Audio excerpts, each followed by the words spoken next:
Hello, everyone. Welcome to Orange and Brew, the podcast where we've made our two favorite pastimes, the Denver Broncos and beer. I am JT Matthews, JT Matthews 01 on X. Still sounds weird.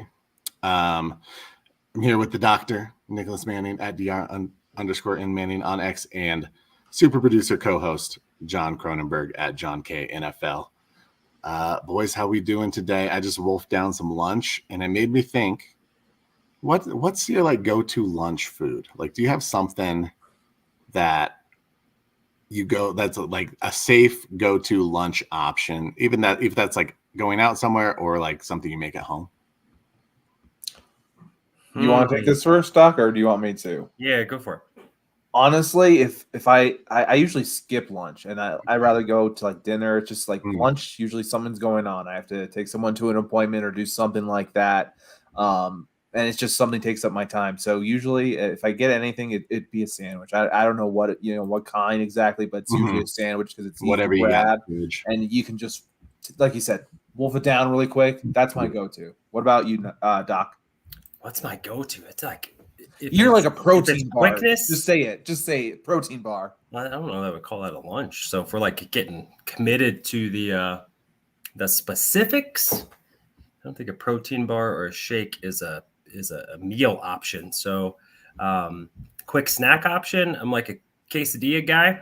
Just make one some real quick. Well, that's a good. Got my Taco Bell sauce that I get. What do you hoard them? Is that what you're saying? No, I just go by. They sell them now. So okay, gotcha. I would though. When I do, I would. Let's see other options. Love me some cereal. That's perfect for whenever you need it. Little quick smash. Love sandwiches.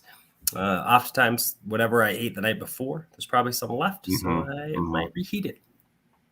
Cool. Well, just curious. Orange Crush let us know as well, but he just wants to say, howdy, y'all. I still remember the first time I tried the United in Orange Pale Ale at the stadium. It was delicious. I want to say delicioso. I don't know why. Seeing that on the intro brings back memories. Hey, that intro is a great one. I really like the way it does represents us. But at the same time, it makes me sad, since I haven't been to the stadium this year, as well as we've been losing. So we'll talk about that later. But good to see you, Crush. Welcome in. Doc's been there. He's been a bad luck charm, apparently. Well, you've only been to one game, so we don't know if there's there's nothing there to say. Last year, I will say I was a good luck charm because I think I went to 3 games and they won. That was a good chunk of what they won. Yeah. Yeah, no, not me. Last year was not a good year, and it hasn't been a good go so far. Yeah, you even went to Vegas and they lost. Oh, yeah. Okay, you really actually – I'm sorry. It's been – Yeah, I saw 2 losses. You have been the bad luck. 5-day span. You specifically are causing us harm. Yeah, it wasn't Nathaniel Hackett. Oh, no, Gage is me. Hey, Gage, how you doing? It was a bet between Tony and I on CCF, between CSU and CU, like I said, and yeah, almost we were this close. But once you can grow one, Gage, we'll talk. Oh dang! Shots fired. I'm just kidding. I love you. No, you weren't. It was from the heart. You said that with your chest. Yeah, you sure did. Mine's not even. Mine's not pretty. We all knew it. Oh, mine's not either. Mine is real bad today. I looked at it this morning. I was like, I should do something about it, and then I never did. So, put it in the chat if you can grow a beard. All right, let's talk Broncos because that's what we do here. Whatever we were getting at just then does getting weird. That's a different social media feed that we haven't created yet. Let's talk Broncos. Let's talk the Broncos coming off a disappointing loss to the Washington Commanders. They took a commanding lead early. They did. Kind of let it slip away a little bit at halftime, gave the Commanders some momentum, and then at the half and afterwards was all downhill, and the Broncos ended up taking the L. Doc, you were there, so I want to jump to you first. Sure. What was the prevailing feeling by the end of that game? I have to imagine people were excited early on.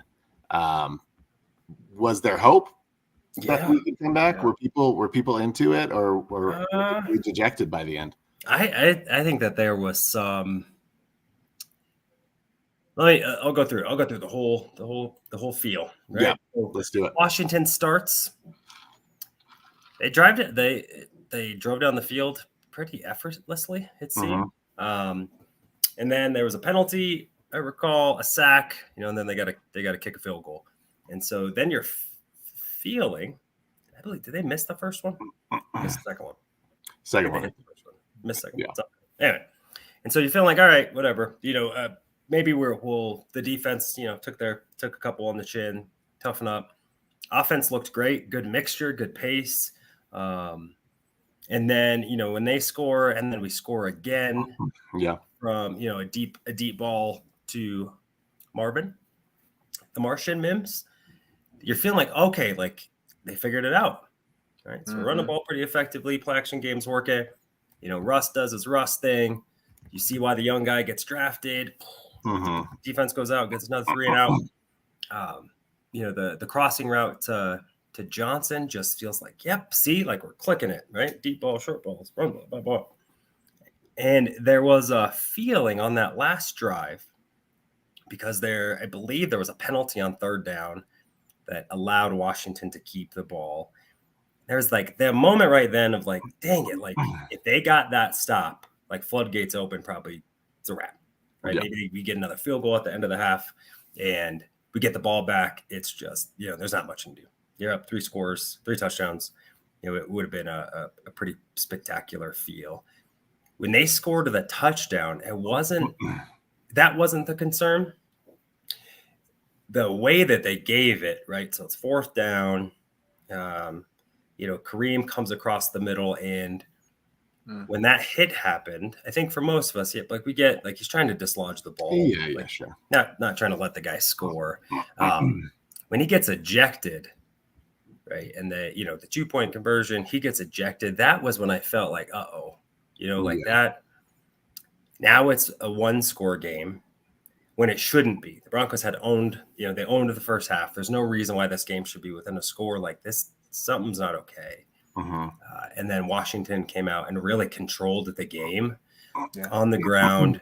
Every answer that we had in the run game in the first half went out the window. And it was just like, this is bad football. Sacks, Russ with the bad pick. I still think he was down by contact on that fumble, whatever. Like there's just those things. And then every call, in my opinion, started to really go against the Broncos, and it felt egregious. Like I was making the comment that I have never seen NFL or NBA reffing at an NFL game before. Okay. All right. Like it was watching the Nuggets and the Lakers, and like, dude, you got to give them like all that. Like really, Pat Surtain, best corner of the game. Like you're like, we're getting ticky tacky again 2 weeks in a row. Just felt like every call that could have been a judgment call was going against Denver. On top of Washington had a really good mixture going. I thought Sam Howell played really good football. And the run game just started to wear Denver down. And the wheels came off. And that was a concern. I think as the half went, no. I mean, there wasn't a feeling that they were going to stop the bleeding. It felt like too many things were going on. Until, even when, so they're driving, right? They're milking clock. We understand that you're going to have 2 scores, onside kick, all that stuff. It was such bad clock management. And you could tell, and obviously Sean Payton's addressed it since, it's something like, we're not okay. Like something's not okay. There's no way we're going to be able to come back if we can't get the play in or guys aren't lined up. We're having to take timeouts because, people aren't set.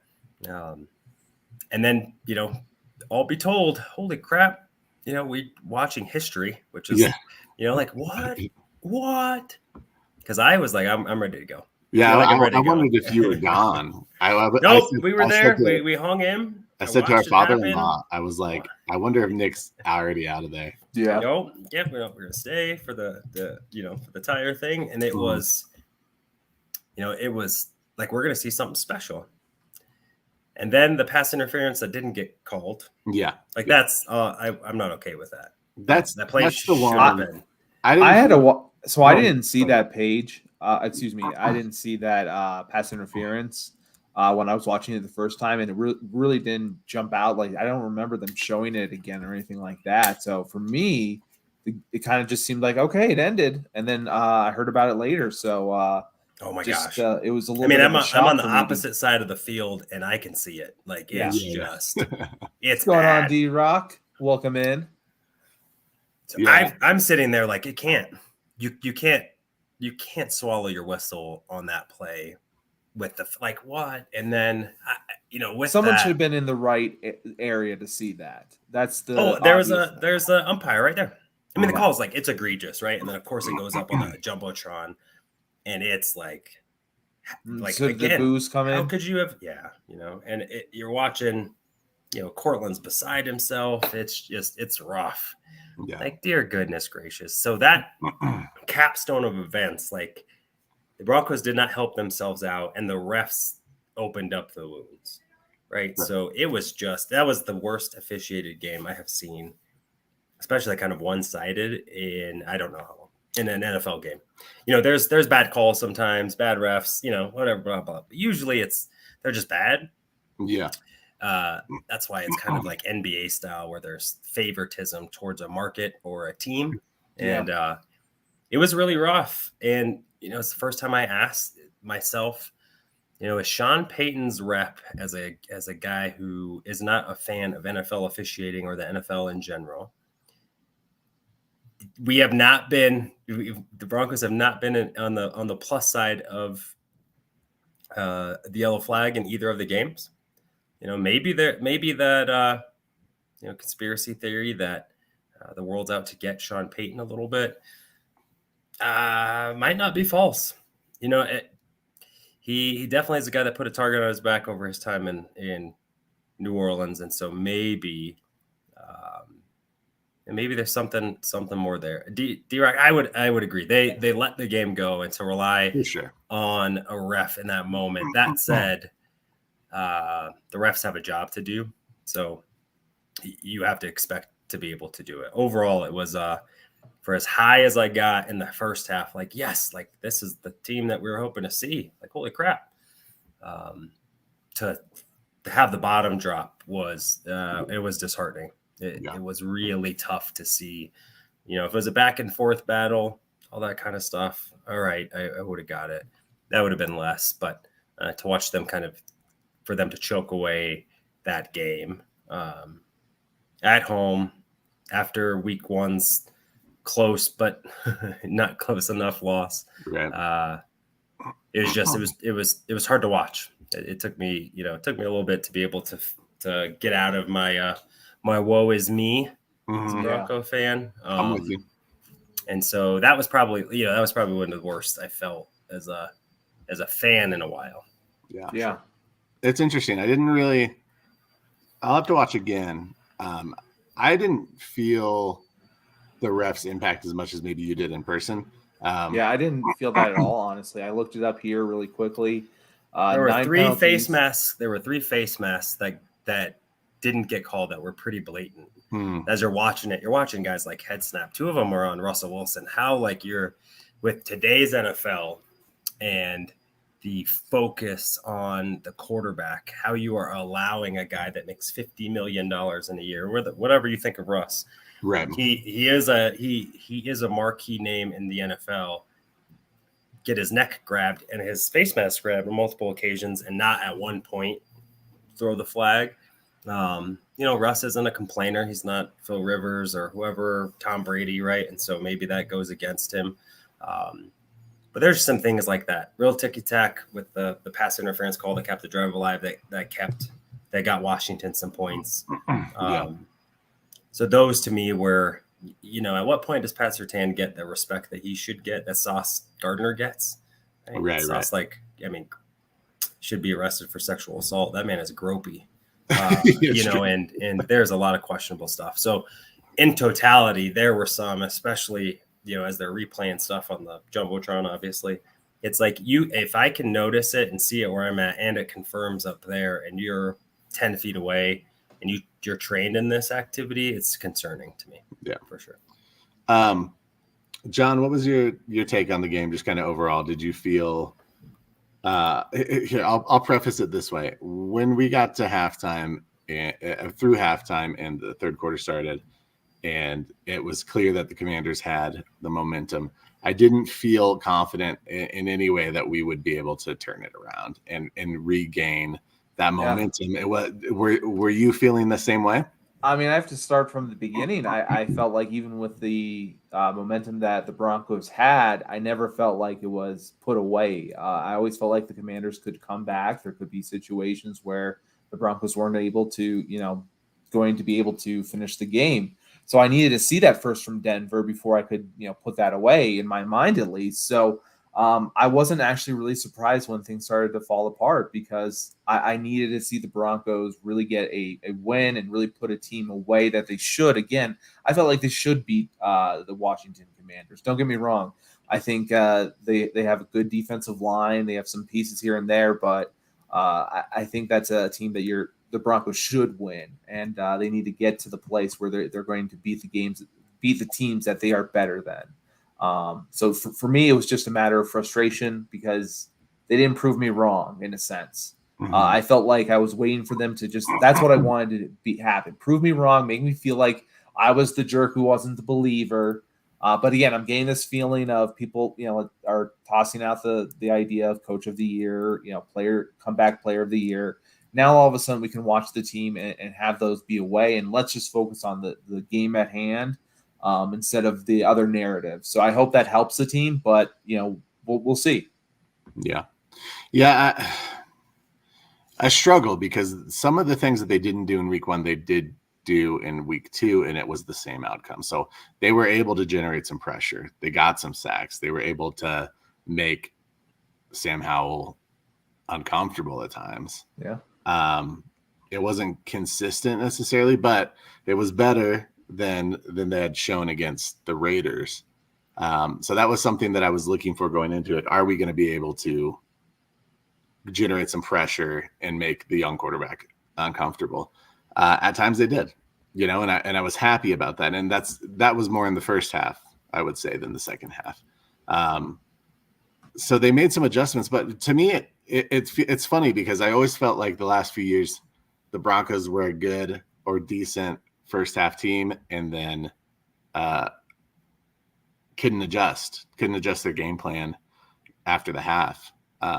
Sorry, backwards. I said that backwards. This year, I feel that way. In the past, I felt like maybe they didn't have a great game plan, but they were able to adjust a little bit on the fly. This year, I feel like they come out and do okay, and then by halftime, the plan, I don't know, they're abandoning the plan, they're changing the plan, they're not able to implement anything new. And I don't know what you attribute that to. I'm willing to kind of overlook it for now because it's week 2 and things are still new.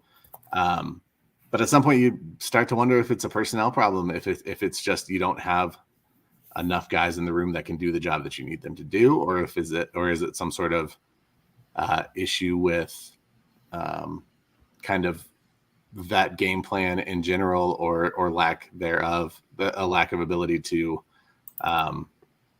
improv a second half game plan. So I don't know. They need to improvise because, like you said, Kareem Jackson, was thrown out of the game for that hit. Then, it just felt like the safeties kept going down. So their numbers were dwindling, honestly. And Skinner wasn't being used. Bassey was being used at times, I saw. So it's one of those things where the Broncos were hindered by injury when it came to the safety. And I agree when it comes to that, especially from D-Rock's comments right here. It's so hard to get a true assessment on the team when health is our biggest nemesis. And I do agree with that in many certain ways. What do you think is the biggest challenge for this team coming into week 3? Obviously, we're going to be playing Miami. I don't want to get into like the necessarily the X's and O's, but where is an area you'd like to see them improve? Not necessarily a game plan area, but maybe just a group of personnel, an individual player. Where would you like to see them improve to give us a shot against the Dolphins, Nick? I think the commitment to the run game. Yeah. So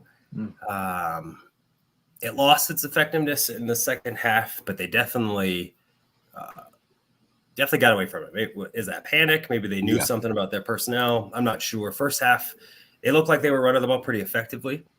They did not use McLaughlin after his one touchdown run. I thought, that change of pace was pretty positive. Samaje Perine had one carry. Right. Russ was the leading rusher, and it didn't feel like there was a commitment there. Most of the carries happened and occurred in the first half. And you saw when Washington was able to run the ball, when they committed to it, their offense looked significantly better. So that to me will be one. I think if they're able to do that, it slows down the pass rush because you got to be able to play the keys, and it creates some problems. Vic Fangio's defenses over time have been, they'll let you run the ball, right? They are bend but don't break. It was really positive to see Denver convert. They're converting drives. I believe that they are first in points per possession, if I recall, or touchdowns per possession. So the offense producing is not the problem. Offensively, if you can control the clock a little bit more, that game got out of whack last Sunday for that specific reason. Defense just on the field a ton too. So we're not talking about that. There's not a big heavy rotation, so a lot of the guys are playing a lot of the snaps. So that to me is something that can really help support the defense and getting some breathers when they're rested. The offense is doing their thing. This team looked fantastic. It gets out of whack. It has a cascading effect. So if I were to ask for one, it would be that. Yeah. Yeah. I'll have you weigh in too. I just want to air out a few grievances real quick, John, if that's okay. Yeah, let's do it. Let's feel better after this. I'm gonna pull this up. I don't usually do this. John and Nick usually do this, but I do want to say about Kareem Jackson. And I do want to, I want to, I don't know if lay blame is the correct verbiage, but I think that he has to be better. And I think that he has to do better. And I think with the NFL, the way that it is now, the penalties that he's taking he's not helpful to the team. Right. And I feel like if your strategy is the guy's going to make the play, but you're going to dislodge the ball every time, and that's always your strategy, that's not a good strategy.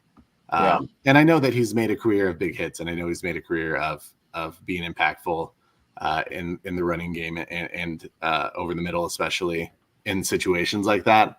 But I don't think that that's a viable plan. And so I think that there's a good conversation to be had about what value is he bringing to this team right now, because in the last two games, I think you could argue that there hasn't been much. I think on the field, definitely he's been somewhat of a hindrance at times. I think the reason why they brought him back in essentially was they knew Skinner wasn't going to be ready. They understood what was going on with their numbers and how they felt about that position group. Obviously, they didn't feel very strong about it to have 6 players be in your safety rotation. That's just typically not what you teams do. But some of these safeties, again, have multiple purposes. Like you said, with Kareem Jackson, with PJ Locke, he can do some coverage kind of things. But again, you can't have yourself be ejected, put Bassey being your safety kind of out as a liability. Just can't put guys out like that. So I understand he's a leader, but maybe there were better choices to at least bring into camp and really explore those ideas. I don't think there were viable options really ever for some of those guys. Maybe they should have been playing a little bit more in the preseason to see if anyone could step up. But it is something where it's kind of let's just hold on until Skinner's feeling better. I feel like that's kind of the mentality of this team now. And I don't know how how fast he can return from that torn labium, right? Labria. Labrum.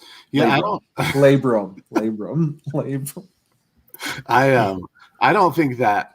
I don't know, and I didn't see enough from Skinner in the preseason to really know, but I did feel as though he was a little lost out there. So I don't know if it would have made a huge difference to have him to be able to plug in. Obviously, we're missing Caden Stearns. Like that's the biggest thing, right? Is we had someone that we thought was going to be, but he's a liability in himself. Every single year he's been hurt, hasn't he? Right. No, I would agree with that. But you're putting your eggs in that basket, right? When he's on the field, that's what you're committing. I also don't think Kareem's the issue. Justin is having.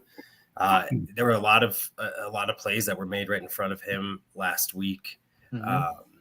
So either stylistically, the play calling isn't, it's significantly different. It's a lot of man, a lot of pressure looks versus, sending the least amount of guys as it has been over the last few years.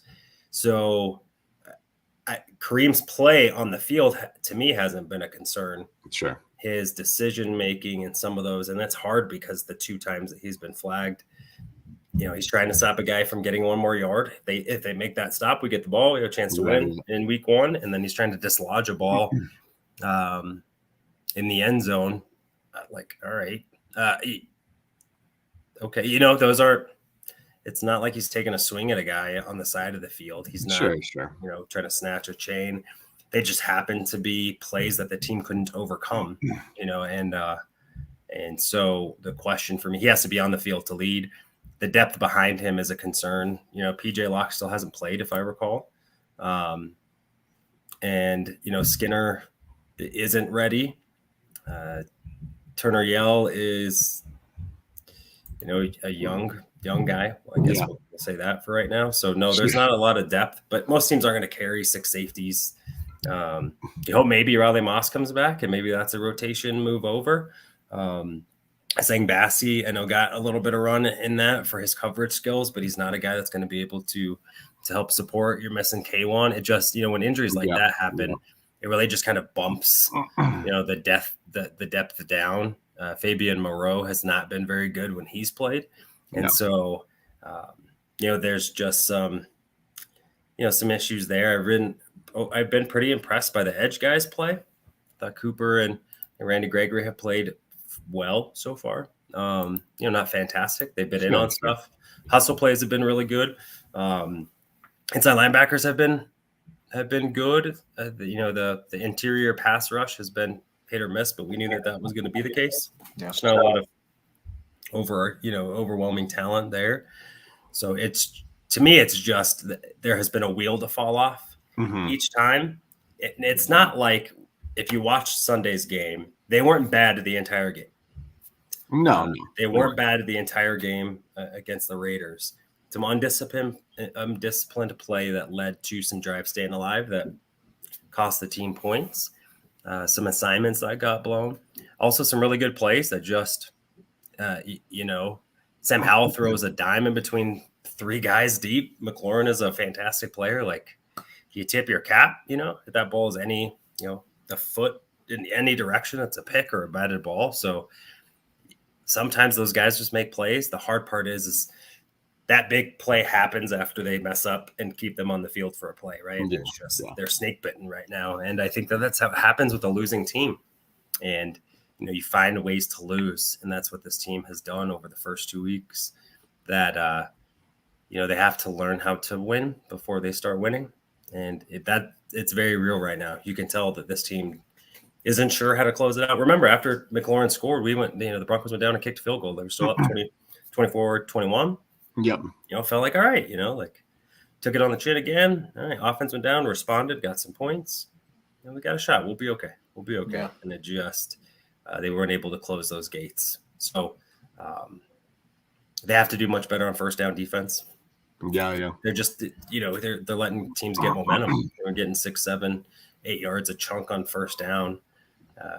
It's really hard to be able to challenge that and to be able to get back in your rhythm as a defense. So we'll see. We will see, but it's definitely the defense. If they're not a proud group and come out, pissed and with something to prove on Sunday, maybe some of these guys aren't. They are the reason. It's not it. It's like you said, it's much more of a personnel issue than it is. Well, is this the reason? I'm just gonna go put my hand here.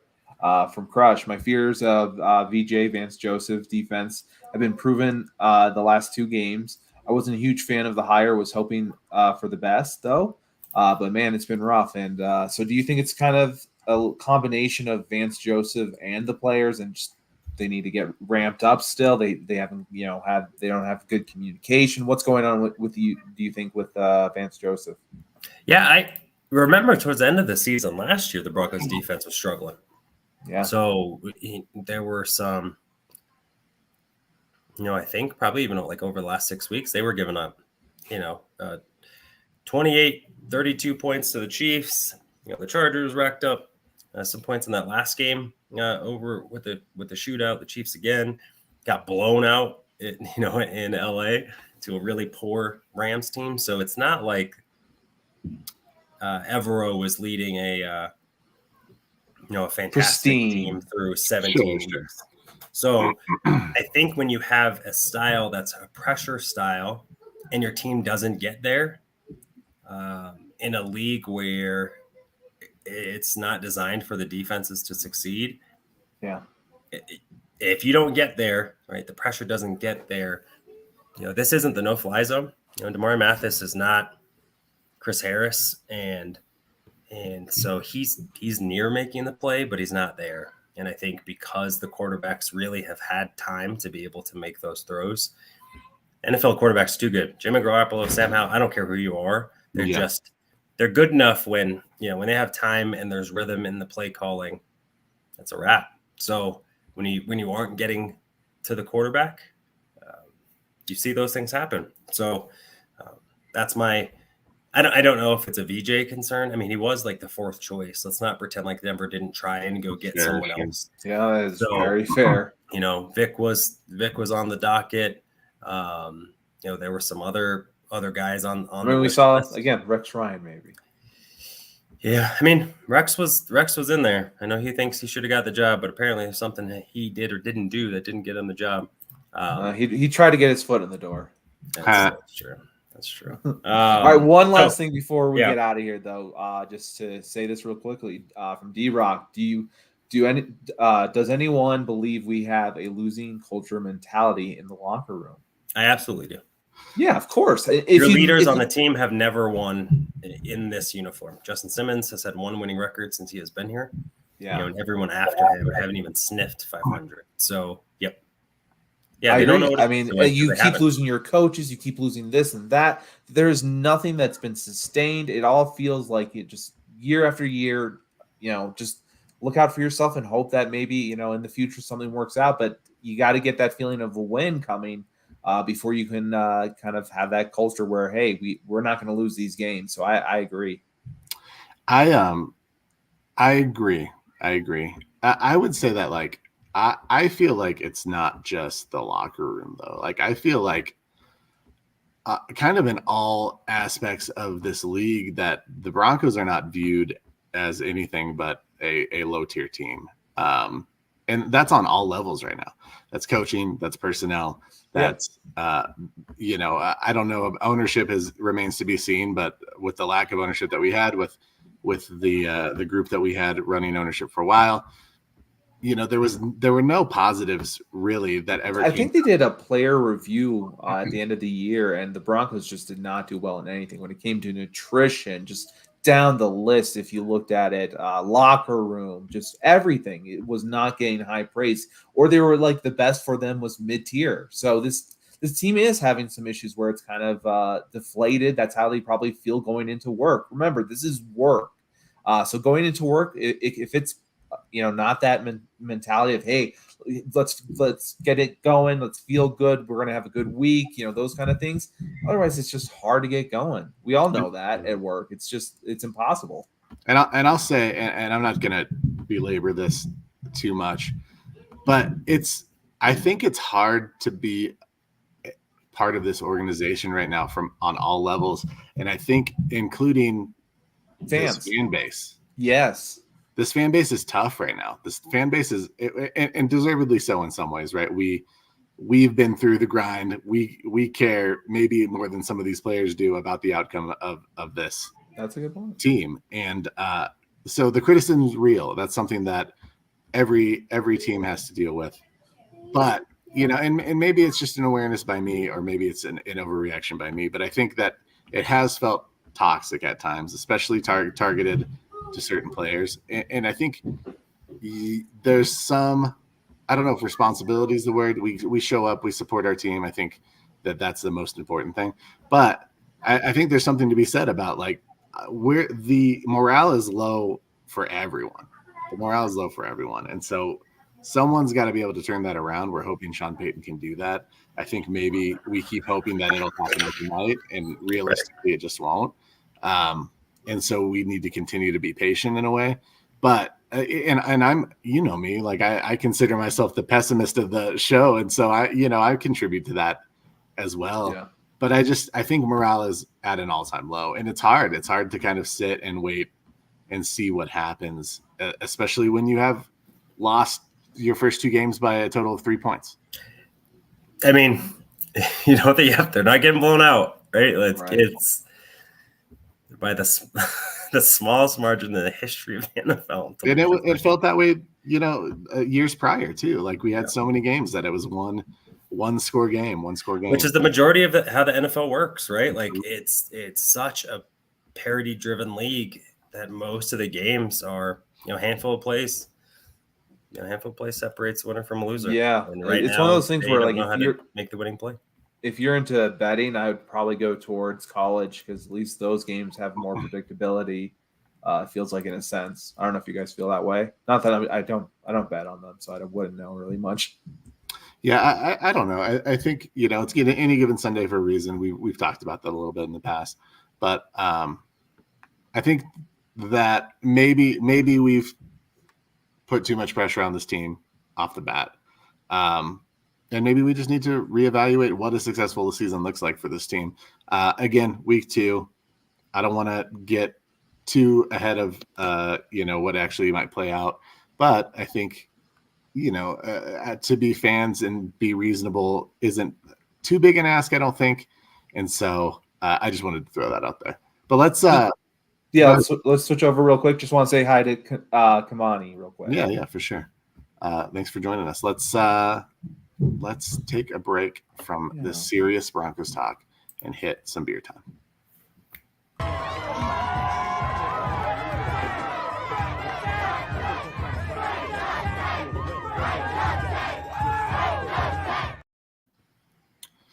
It's beer time, and it's 3 o'clock, just after 3 o'clock.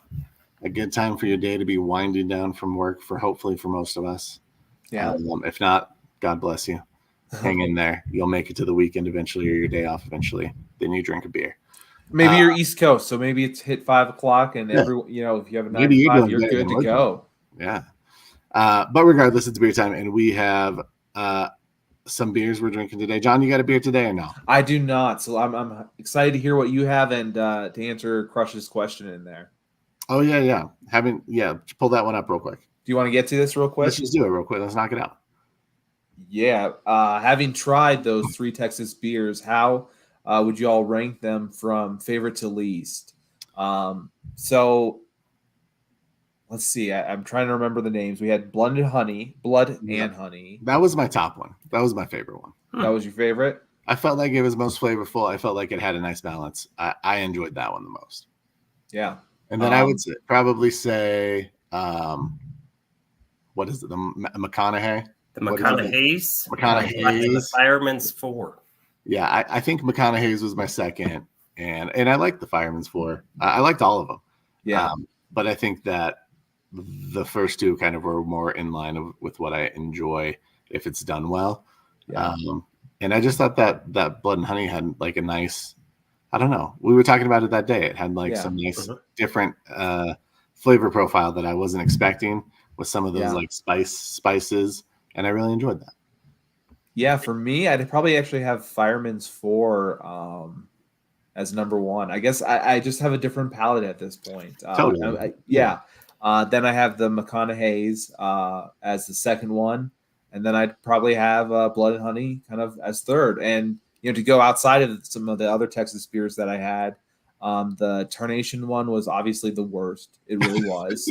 It tastes like hard alcohol to me. I'm not going to forget that. But it felt like the one that was just the normal one for Texas. Its name is escaping me. Lone Star. Just felt like, to be honest, it was kind of lower APV. But for me, it was light, easy to drink, and that's what I kind of need as something for my drink. Spot. Yeah, that's where I'm at now. I'm unrefined, but that's where we're at, I guess. And it just went down so easy for me. So those were my number 1 and then least. But again, I think maybe I had this idea because I noticed Lone Star in a TV show. It was kind of used in the background of a Texas area. So I started to realize that it's used a lot in the background when you're there in Texas, especially going back into like to show some time period. The Lone Star. So I really like that actually once I noticed that on a TV show as well. Interesting. What about you, Nick? I would agree with JT's order. That was what I had him. But I also thought that the three that I had, I thought they were pretty good. So there wasn't any I wouldn't have had again. Yeah, we don't always finish the beers that we try, and I think I finished all of those ones. So yeah, they were delicious. Sometimes. What about you, Crush? Though, I mean, you've had them all. Like you had all the ones that you. Yeah, so let us know. You've had them all. They were your recommendations, so let us know your three favorites. Doc and I, we got a Dry Dock Brewing citrus wheat. We haven't done many wheat beers. I don't feel like on the pod. It looks weedy. I don't know. It just looks weedy. It's just because it's yellow, probably. There's not much. No, I mean, yellow can mean similar things. I don't know. It's just the right type of yellow. It's hard to see. I got a big. I don't know where you're going with that. Like big glare, but some cool art. Dry Dock is like right down the street from us. When I say right down the street, it's like a 10 to 15 minute drive, but it's in our neck of the woods. I've had Dry Dock. Probably that's the brewery I've been to most, just out of convenience. And I think I've had mixed feelings about their beers in the past. There's some good staples that they have there. I think there's an apricot wheat or apricot blonde, I think, that is really popular. I see that a lot. And I remember thinking they had a pretty good double IPA over there, and a nitro brew double IPA. So go to Dry Dock, check it out. It's good stuff. But today we're trying the citrus wheat. It says ale brewed with orange peel and natural flavors, whatever natural flavors means. 5.2 ABV. So we're on the low end. But it's a wheat, so it's kind of to be expected. It's a wheat. It's a wheat. Are you ready to pop this baby open? I am. I need one. It's been a week. Right. Me too. For sure. 3, 2, 1. Oh, I beat you, man. Those were the pop. I thought both were. We had 2 pops. Start calling you Tyreek Hill. It smells lemony. Cheers, I guess, since you're just going on without me. My bad, dog. It's all good. You needed it, apparently. I did. Clearly, we need it today. Thoughts? I didn't get a lot of smell. You didn't? Mine was like, I smelled the lemon a lot. Maybe it's orange peel. I feel like it smells more lemony though. I can smell more lemony than the orange peel. I taste more orange peel than lemony though. Yeah, it's I like it. You know, I didn't used to like wheat beers. Yep. I think it's one of those things that wheat beers that has grown on me over the years. Now my favorite's a Hefeweizen. It's kind of in that family, and so though I like that kind of the clove and the banana of the Hefeweizen more so than like this, but I like it. It's got a good citrusy flavor. I think it sells you what it says it's going to sell you, which is always good for us. We believe in that. So if you tell us you're going to do something, then do it well. Yep. Doc, your feelings? I feel like the orange peel is like a little too much. Okay. Yeah. But it is what it says, you know, so I can't dock it. We got a question from Crush. Beer time question. Which current player or coach would you all choose as your partner to compete in current player or coach? Would you all choose to compete in the Amazing Race?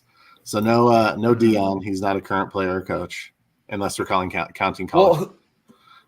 Well, they need to have intelligence as well as, you know, the ability to move and do some other, eat some they're all good communicators. Well. They have to be regulated. They're all going to be better than me at anything. I picked Justin Simmons. I feel like Justin is communicative. Oh, yeah. I feel like he's like regulated. Doesn't seem like to get too ups, down. He's athletic. He's strong, smart guy. I feel like I go Jay Sims, bro. Okay. I like that. Yeah. I mean, he's not going to yell at me in Europe when I miss a turn. You know, he doesn't seem like that type. This is a good question. Trying to think about it a little bit. I would go. Are we talking just Broncos? Are we talking league wide? I don't know. We'll stick to Broncos. It's a Broncos. Okay. Yes. Okay. I would go. I don't know. I need someone with some energy, but I need someone who can drive a manual because I can't drive a manual. And Oh, that's a good point. When you go into it can't the be a Europe new. part, It can't be like a new, and like a young guy. No, it can't be a young guy because they obviously can't drive a manual, and I'm much older than them, and I can't drive a manual. This is one of my blind spots for sure in life. right? Who's one of the older guys? Who could we get away with? I think maybe Purcell. I'd go with Purcell. Purcell seems like he's got good energy. He's a little feisty. He wouldn't, even though they would portray it as going slower than Simmons when running. Really, we'd all be going the same speed because it's how fast we run. Right. It's a team run. Right. Well, me and Simmons would smoke you guys. So. And literally everyone on the team is faster than me, so I could pick anyone. That's the good thing. Okay, But how about how this? comfortable would you and Mike be in a European? It would be awful for sure. Just saying. For sure. That is a valid point. It would be a tight whip. So I need older and skinny. I mean, me, sure. sure. There's just something to think. It's one piece of the puzzle. It's not the entire thing. Yeah. Yeah. I mean, we'd get Here- to You're here's who flying I'd a go lot, so you're sitting next to them on flights too. So It's true. I would go with if when healthy, Baron Browning. Okay, I like that. I think he would also have that Ohio State mind. Hopefully, that's done him well. And what does that mean? well, I mean, Name Ohio a genius State's a that good- went to Ohio State. Stop it. My dad. Okay, Yeah. your dad's a smart guy. I don't know like a genius. Ohio State is a good school. I mean, it is. Let's be Is it? honest. Is it Yeah. like what's it known Yeah. for? What kind of It's school known is for it? being a good school. It's Come known Good on. school for what? Right, it's a football school. Well, then its degree has been Right, really name like a overrated name a famous smart guy that went to IMG. I'll work on that. Okay. Okay, it's a But football academy. Right? We got a little Don't more get it twisted. football to talk about, so let's get into next week's matchup right now. I mean, I meant now. I mean, meant I meant now. And now back to your regularly scheduled program. I Now, meant no. now. Right now. Okay, good job. We've got, when I say we, obviously I mean me, the Broncos, have a big game coming up against the Miami Dolphins. This is a team that is currently 2-0. Looks pretty good early on. They do. Is an electrifying offense, has some solid defensive play. We'll get to see our old friend Vic Fangio on the sidelines. How are we feeling? I just from a fan morale perspective going into this game, John, kick us off. I'm feeling this is a must-win kind of mentality going in. I know it isn't, but boy, does it feel like this was a slow start. I just felt like this was the easy part of the schedule. I would have liked the team to come out with showing something. Like I said, they've shown a lot in terms of, hey, like you said, moving the ball down the field, scoring quickly when they need to score. I guess what it comes down to is, the other teams are just taking advantage of a few more opportunities that the defense is letting them, stay in the game. So it's been one of those things where it's been difficult. I need to start trusting the defense, start trusting the special teams to do everything right. I just need to build that trust. What about you? I get that. That's just from my fan perspective. Yeah. Me, I'm like I said earlier, I'm kind of the eternal pessimist on the show. So I have large reservations that they'll be able to pull out a win against this team. However, I think that if you're going to bring your A game, if you're going to elevate, you want to elevate against the better, the teams that are at the top of the league. I think teams that start hot can get a little bit complacent. Teams that are in the Broncos position can get a little desperate, and maybe that works into a perfect storm for your team. I don't necessarily think that will be the case. However, I could see a scenario where that would happen. Doc, how are you feeling? How am I feeling about the game? Mm-hmm. Be honest. I think it's going to be a game I think it's going to be a game that they win because there's no way they'll win. And of course, like that's what happens with like toxic relationships is like, oh, then they're going to win. It like gives you like a ton of hope, and then they'll choke the next week. Like, what? You're right. It feels like maybe they are the trap for the trap game this week. So maybe that plays, I think it has to play in their favor. I think it'll probably be a more competitive game than most of us are thinking. I hope so. I hope so. But it's I'm coaching soccer in the morning time. And it'll be one that I will check the score to see if I'm going to watch it. If you can actually jump into it. Which you tell me what that means right now. Like in the end, I'll watch it. I will. I'll watch I'll watch the game so that I'm, I know what's going on. But it's like, am I going to run home to watch it from the get go? That excitement isn't there. Right. So okay. I will watch it when I have time. If I check the score and it looks like it's a good game, then I will hop in. I'll go watch it from the beginning. I'll take my lumps. But if I check my phone, it's 24-6. What's that plus or minus range for you to all of a sudden be like, hey, I got to get home? If they're within a score. Yeah. Really? I'd say within 3. 3 points. No, I mean, if it's 21-14, they got a shot still, right? It's a competitive game. Yeah. It's a competitive game. So I suppose so. Good football, especially because this is one where it's like I don't expect them to win. I expected wins the first 2 weeks. Right. The fact that they didn't get those is extremely disappointing. So Justin Simmons is going to be out on Sunday. That got announced like right when we were coming on. I forgot to. Oh, did it? I didn't see that. Yeah. Yeah. I didn't know that, and that really changes how I'm going to feel about the safeties right now. I don't think that means PJ Locke is going to be put in there. It's just a lot of issues now. All of a sudden, are coming up with those 6 safeties. Yeah, can Locke even come back yet? I don't know. Week 5. Week 5. So you're going to be relying on Kareem and Moreau, Delarian Turner, and Moreau. Yeah. Wow. Sorry, Moreau's corner. He's played enough. Necessities. You got a ton of that stuff is interchangeable. You hope maybe Jalen Waddle doesn't play. Sounds like he's going on, David. How you doing? He's let's make it happen. Question mark here about Sanders to play. So Waddle. Yeah, that is good news. I would say that Waddle's questionable at the moment. Yeah. It's funny though. Like I said, you hope that it's a game that Miami's overlooking. However, I have no faith that Vic isn't amped and ready to go. You assume Bradley Chubb is ready to go. Did AJ Johnson make the team in the end? Alexander Johnson, excuse me. And signed. I don't know if he made it. I don't know if he's. He would be pumped. I think so too. If anyone. Probably. I'm not real worried about Alexander Johnson. Record. No, but I'm just saying the defense probably will be. Yeah, I think the defense will show up. I think they're going to want to show up. However, I'm less worried about the Broncos offense playing well. But still, a big concern of mine has been Ben Powers. Let's just talk about that real quick. Okay. And what he does to the rest of the offensive line, really. What it does to Garrett Bowles in a sense. For me, he just comes out so slow. I don't see any acceleration. He doesn't have any his first step just lacks.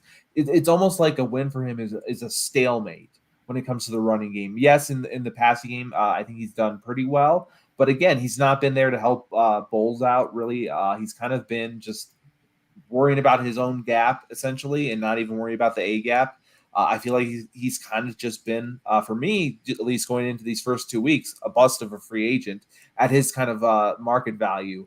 It just really has not felt like it's gone well for him so far. I'm not sure if that has to do with coaching. To me, it just looks like he doesn't have his feet underneath him. Yeah. Well, I don't think him or McGlinchey has looked good so far. No, neither have. So I will say I don't think that unit is the biggest issue, though. I also don't think that's. You know what I mean? And so, obviously, I think they can be cleaned up. I think everyone can get. I just like to watch the offensive line. You all. Oh, I know. And I'm just saying. They have not been as good as I would have liked them to be. Yeah, I would agree with that. But too. I think we knew that it was slow for them to gel.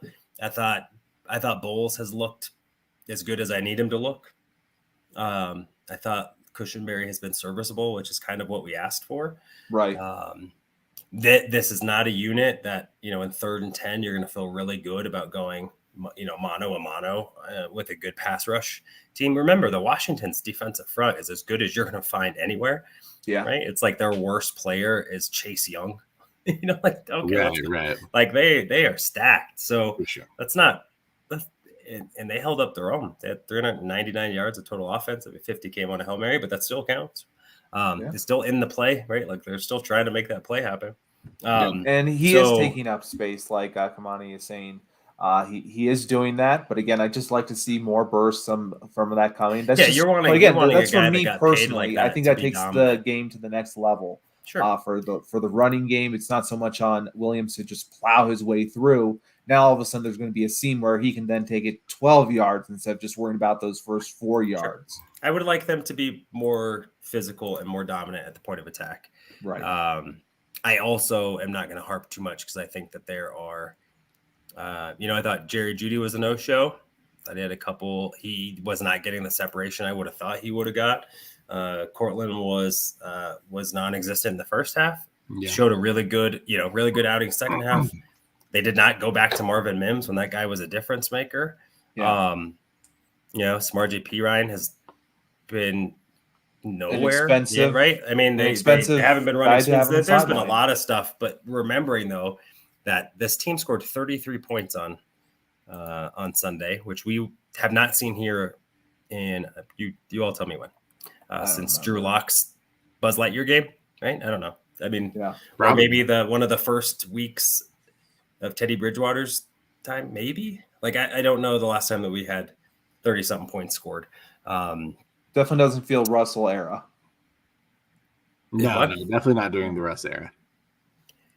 No, not during the Russ era. And and we got that. We got, in week 1, they scored 16 points, but that wasn't an offensive problem. You had the ball 6 times. Yeah. So again, my worry is not on that side of the ball.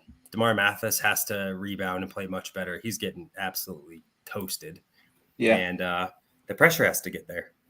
Yeah. So fit run better. You got to win some one-on-ones, and DeMar's got to hold up a little bit better. I think if those 3 things happen, even 2 of those things happen, I think this defense looks significantly better, and it's less of a problem. This is going to be a really big week to do that. You hope that there's a little bit of a Miami letdown.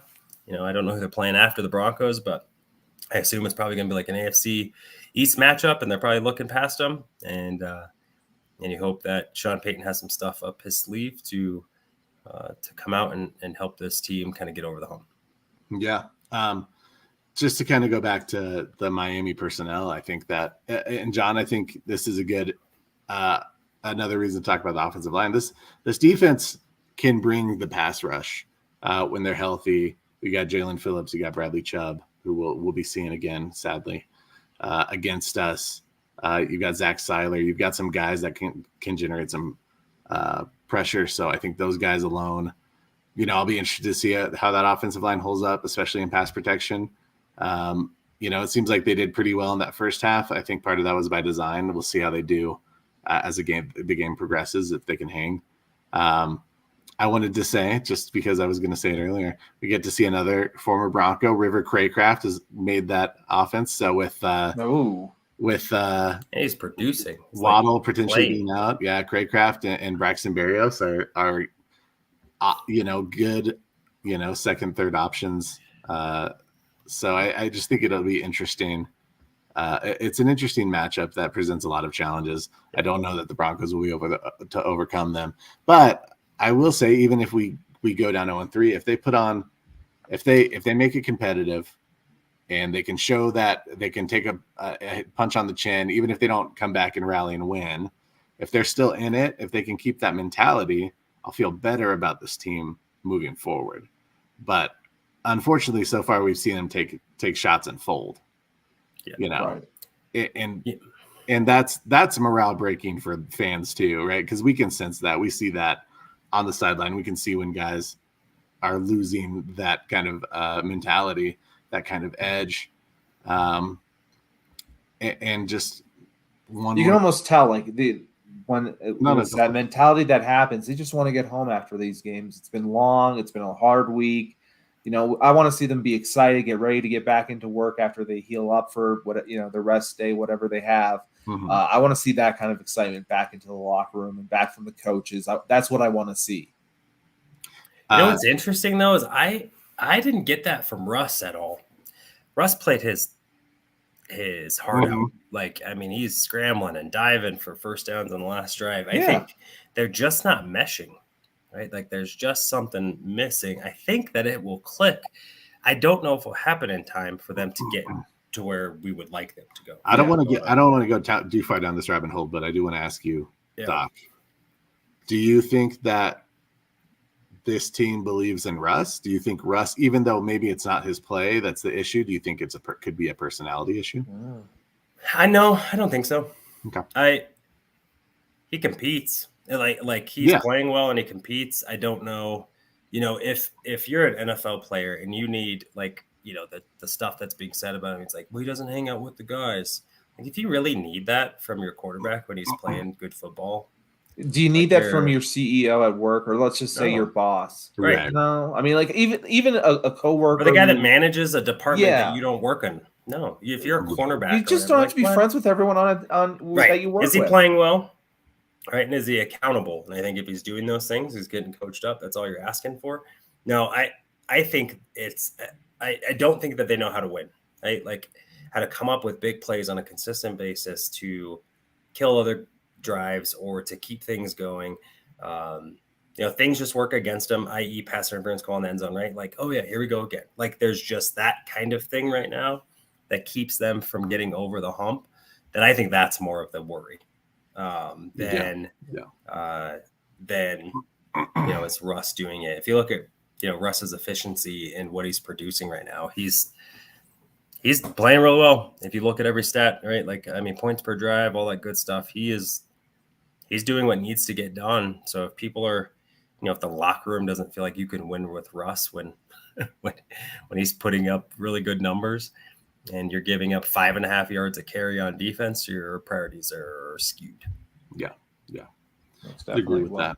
Do you want to get to a couple of these questions real quick? Yeah, I was going to do the same, so go for it. Let's get to crushes here. Should the Broncos look at bringing back Bryce Callahan or Bradley Roby for help at QB2? Any thoughts on this? CB2. Well, QB2 would be weird. CB2 would be appropriate. Yes. Yeah, they should. Who'd you take first? Yeah. I take Bryce first. I think Bryce has played really well last year. Chargers fans, ones that we've talked to, really like him. They wish that he had came back. He's a guy that probably won't cost much. Brian and can play inside outside. So, if Damari starts picking up his play, you can kick Bryce inside. Like I like Asang Bassi. I think he's playing good football.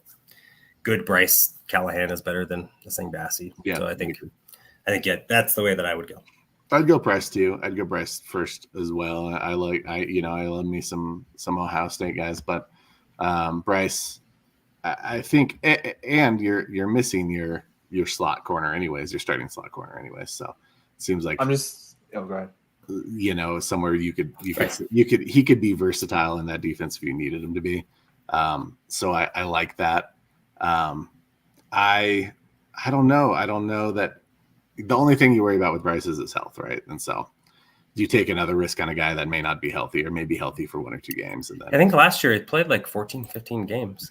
I think it's, if you're looking at and if K'Wan Williams comes back at week 8, really you're buying you're buying Bryce for 5 weeks. Yeah. And if the price is right, you do it, right? Like he doesn't have to be healthy. He was a minimum vet min player, made like 1.25 last year. Yeah, I don't know why Traymon's on the roster. He doesn't return kicks. Mm-mm. He's not like a good corner. I have no idea where he's on. Zero. The guys got it right in the chat. That's all I can say right now. Yeah. I want to do this one just because it's fun. Actually, I want to ask this question in. It's kind of will be negative again from me, of course. But I just wonder if, since these 2 games have happened, since the outcomes have been what they've been, are you adjusting your expectations for this season? Yeah, you have to. I mean, you count those 2 wins. I don't think the playoffs are in reach. So you hope, in my opinion, that this team puts it together and looks like a team that figured it out going into next year.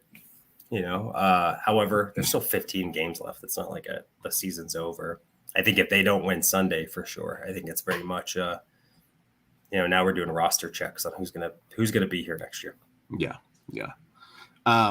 You agree, John? Yeah, essentially, I agree with that. It's a long season, but if you go 0-3, man, that just deflates everyone. I think then you start to look at future moves and how you can do that, and you can't go out 0-3. It just is a big way to gain up. Yeah, and then I was going to throw this in with it since I like the question and I want to answer. Yeah, let's do it. From D-Rock. Guys, with our first overall pick, do we go QB, outside linebacker, defensive line, CB, offensive tackle? The player you like is there. What say you? This is obviously, we're doing this in fun and gist right now. We're not the Cardinals for real. But you know how I feel about the draft, and so yes, it's so any exciting. draft question I will answer. Yeah, and the answer is easy. I think it's Caleb Williams. It just is. Yeah. Yes. I think if for some reason you're not one, and let's be honest, it is hard to get up there to number one otherwise, or 2 or 3, whatever. Maybe Shadur Sanders. Hey, maybe. Just I don't know. Maybe that's Sanders. No, all right, never mind. A Colorado quarterback. You may not know. He's not coming out. Deion already said that's what he doesn't want to come out. He doesn't want to come out to be number 2. So if Caleb's going to be number 1, he's going to wait till the next year. I like Shadur Sanders. Caleb's number. I like Shadur Sanders too. He's not Caleb Williams. No, Caleb is special. Caleb is a guy that I am okay the Broncos losing for. If the Broncos have a losing season, say we have like a 4 or 5 win season, but one of our wins comes against Kansas City, is this season a success? No. I think it's a success. No, I think if they are maybe 8-9, and the win against Kansas City propels them to it's kind of like, what was it? Jacksonville was, what were they, like 2-6 or something last year before they turned it on? Mm-hmm. So say the Broncos do that, miss playoffs still, but they beat the Chiefs and it propels them to. I'll take that. I think I would have liked them to make the playoffs this year. I think for us to believe that they would go from that was, I think, a hopeful expectation. I think most of us were pretty aware that building to next year was kind of what was going to be. I want to feel good going into next year. I don't want to feel dejected. So if they can build on it and give us some confidence that next year is going to be a big opportunity. I know some contracts hit on the heavier end, but you also have some that probably will fall off. That makes me feel a little bit better about what's to come. So in the end, if they win Sunday, it's a totally different season. You're 1-2 in a division where, at best someone is 2-1. Yep. And you just beat a team that is one of the 2 unbeatens in the conference, right? So you're not that far behind right now. So no one's run away with stuff yet. Some teams that you thought would be really, really good aren't. The Jets probably aren't going to be very good. We were chalking them up to being a playoff contender, Super Bowl contender. The Bengals are really struggling. The Browns have Deshaun Watson. Pittsburgh still maybe is a year away. Yeah. The Chargers are charging. So all of the teams with all the quarterbacks, it was like, but you got to go through this gauntlet. They're all struggling, and sadly, Baltimore is a Lamar injury away from being the Jets, right? And same with Buffalo, Kansas City looks human right now. It's a little bit of that's the part I think is more frustrating than anything about the Broncos not winning it would have been an opportunity for them to take hold of some stuff, and they had the talent, in my opinion, to do it, and they just haven't put it together. Yeah, I'm with you. I like D-Rock says, good question. No, but it wouldn't be a successful season, but the sting doesn't hurt as much. I need to win against Kansas City rather than a playoff spot. Just saying. I'm with you, D-Rock. I'm with you. Well, that concludes our show today. We will be back next week with some more Broncos talk, some analysis on the Dolphins game, and then their matchup next week. So stick with us. We appreciate you listening as always, and watching if you're joining us, interacting in the chat. We love it. D-Rock, thanks. Crush, thanks. Everyone else who was in here, Kamani, thanks for interacting with us. We always enjoy that. But yeah, everyone be safe out there. Be kind to one another, and go Broncos. Go Broncos. Let's go Broncos. Even when you feel low, you can still go. Even when you feel slow, you can still go. Even when there's no hope, you can still go. I never answer to no, man, I still go. Go, go, go, go, go, go, go, go, go, go, go, go, go, go, go. Hustle hard, hustle every single day.